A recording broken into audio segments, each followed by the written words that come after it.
welcome to my YouTube channel sama aku Dewi Nur Hidayah. Yang pastinya kalian udah pada kenal aku adalah anak Jambi. Salam kenal bagi kalian yang belum kenal. Nah, untuk kali ini aku bakal membahas tentang Jambi Muaro Jambi. Candi Muaro Jambi. Mohon maaf teman-teman. Nah, sebelum aku mulai, pastinya aku minta dukungan dari kalian semua untuk subscribe, like, komen, dan share ke teman-temannya biar teman-temannya juga pada nonton. Bantu aku monetisasi tahun depan. Oke guys, bantu aku 4.000 tayangan. Waduh, 4.000 jam tayangan itu menurut aku payah-payah banget ya kan. Nah, tanpa berlama-lama aku bakal sedikit kasih informasi ke teman-teman bagi kalian yang bukan dari Jambi, Provinsi Jambi ataupun dari kabupaten Jambi yang enggak maksudnya yang dari Jambi tapi lain kabupaten pasti belum masih asing gitu dengan nama Candi Muaro Jambi gitu. Nah, Candi Muaro Jambi ini salah satu tempat wisata yang ada di Kabupaten Muaro Jambi. Nah, kenapa sih itu tuh udah jadi tempat wisata? Kenapa sih? Apa sih legendanya? Apa sih sejarahnya? Nah, kita akan bahas di sini. Candi Muaro Jambi ini adalah sebuah kompleks percandian agama Hindu-Buddha dulunya yang terluas di Asia Tenggara sampai saat ini dengan luasnya sekitar 3.981 hektar. Wah, luas banget kan? Itu kalau dibikin istana gede banget ya kan. Yang memungkinkan besar merupakan peninggalan kerajaan Sriwijaya dan juga kerajaan Melayu. Nah, di sana itu kompleks percandian ini terletak di Kecamatan Muaro Sebo, Kabupaten Muaro Jambi. Candi ini diperkirakan berasal dari abad ke-7 sampai 12 Masehi. Aku mau nyebut sebelum Masehi, itu udah lama banget. Ternyata 7 sampai 12 Masehi. Candi Muaro Jambi merupakan kompleks candi yang terbesar dan yang paling terawat di Pulau Sumatera. Tapi menurut aku nggak terawat. Tapi emang gede-gede sih guys di sana tuh. Aku sudah beberapa kali ke sana. Itu tuh sekarang udah jadi tempat wisata yang bener-bener tiap minggunya, tiap harinya itu bahkan ramai, apalagi weekend ya kan. Nah, dan sejak tahun 2009 Kompleks Percandian Muaro Jambi telah dicalonkan ke UNESCO untuk menjadi situs warisan dunia. Wah, keren banget ya. Kalian bayangin aja nih buat warga Jambi, kalian tuh ada situs yang udah didaftarkan ke UNESCO. Itu tuh bener-bener UNESCO itulah deh. Aku nggak tahu cara bacanya guys. Nah, di situs ini baru 9 bangunan nih yang telah dipugar dan semuanya adalah bercorak Buddhisme. Kesembilan candi tersebut adalah Candi Koto Mahligai, Kedaton, Gendong 1, Gendong 2, Gumpang, Tinggi, Tlagorajo, Kembar Batu, dan Candi Astano. Baru 7.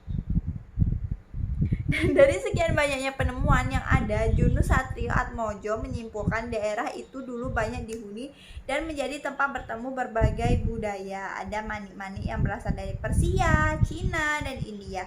Agama Buddha Mahayana Tatrayana diduga menjadi agama mayoritas dengan ditemukan lempeng-lempeng tertulis Wajra pada beberapa candi yang berbentuk mandala. Di dalam kompleks tersebut tidak hanya tempat candi tetapi juga ditemukan parit atau kanal kuno buatan manusia, kolam di tempat penampungan air serta gundukan tanah yang di dalamnya terdapat struktur batu kuno. Dalam kompleks tersebut minimal terdapat 85 buah menapo yang saat ini masih dimiliki oleh penduduk setempat. Selain tinggalan yang berupa bangunan, dalam kompleks tersebut juga ditemukan acrap, Prajnaparamita, Daurapala, Gajah Simha, Umpak Batu, Lumpang atau Lesung Batu, Gong Perunggu dengan tulisan Cina, mantra Buddhis yang ditulis pada kertas emas, keramik asing, dan juga tembik karang, belaga besar dari perunggu, mata uang Cina, manik-manik, batu bata tertulis, bergambar dan bertanda, fragmen pecahan arca batu, batu mulia serta fragmen besi dan perunggu. Selain candi, pada kompleks tersebut juga ditemukan gundukan tanah atau gunung kecil yang juga buatan manusia. Nah, di sana itu kalian tuh nemuin bukan kayak candi-candi bagus kayak Borobudur atau Prambanan yang bener-bener situs gede. Di sana tuh enggak guys, kalian cuma nemu kota-kota gitu ataupun reruntuhan batu yang pernah dibuat oleh orang-orang pada zamannya. Di sana itu memang dipelihara, tapi emang bener-bener gak diperbaharui ya, emang ya kayak gitu deh, candinya tuh kayak cuma kota-kota doang. Itu tuh udah usang banget, udah warnanya tuh udah batu bata yang udah pudar gitu. Terus di sana tuh mencar guys, coba di sini arca yang paling gede, di situ lagi nyebrang lagi ke sana yang kecil gitu. Terus ada juga tempat-tempat dimana itu mungkin dulunya pagar dalam candinya itu udah runtuh batu-batunya gitu di sana itu. Tapi itu rame banget guys, udah rame banget. Nah, mana tadi?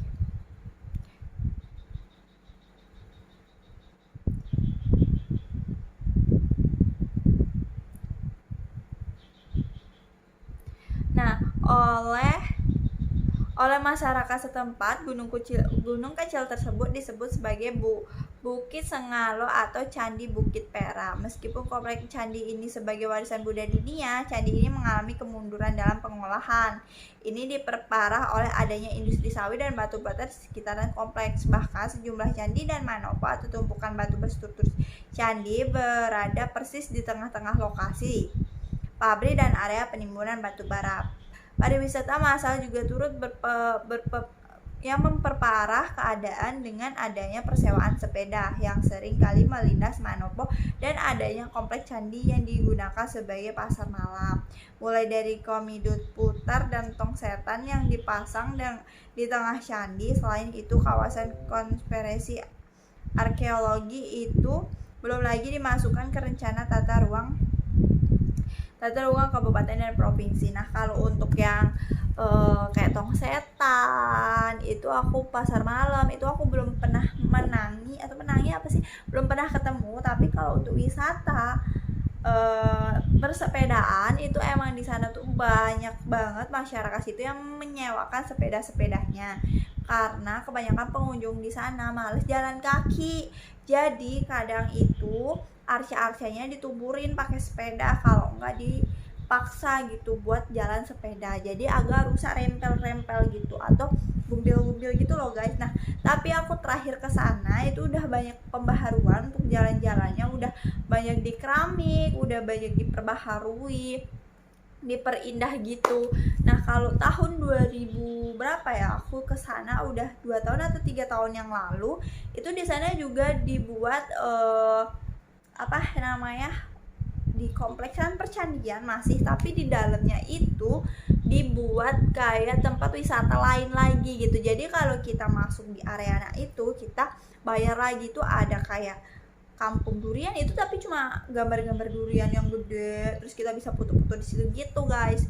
Nah, tapi kemarin terakhir aku ke sana sekitar 1 tahun yang lalu itu udah nggak ada itunya lagi, cuma percandian aja, tapi untuk jalannya itu udah diperbaharui. Nah, itu tuh menurut aku aku bisa cerita ini cuma cerita luarnya ya, dari dia diperkirakan pada tahun 7-12 Masehi, karena aku beberapa kali ke sana aku nggak bisa masuk ke museumnya, aku belum bisa lihat peninggalan yang bener-bener dimuseumkan karena waktu itu juga tutup. Jadi aku belum bisa cerita banyak. Yang kalau aku cerita banyak itu yaitu tentang percandian itu emang bagus sih menurut aku. Kalau untuk foto-foto mantulita, karena itu udah termasuk peninggalan dan yang harus kita lestarikan dan bangga dong pastinya ada di Kabupaten Muara Jambi. Aku juga dari Kabupaten Muara Jambi tapi lain kecamatan. Nah, sekian dulu pembahasan Candi Muara Jambi menurut aku. Nah, versi kalian, kalau menurut kalian tuh bagus atau enggak sih Candi Muara Jambi yang udah pernah ke sana? Yuk cerita di kolom komentar. Terima kasih buat kalian yang udah nonton, jangan lupa di subscribe.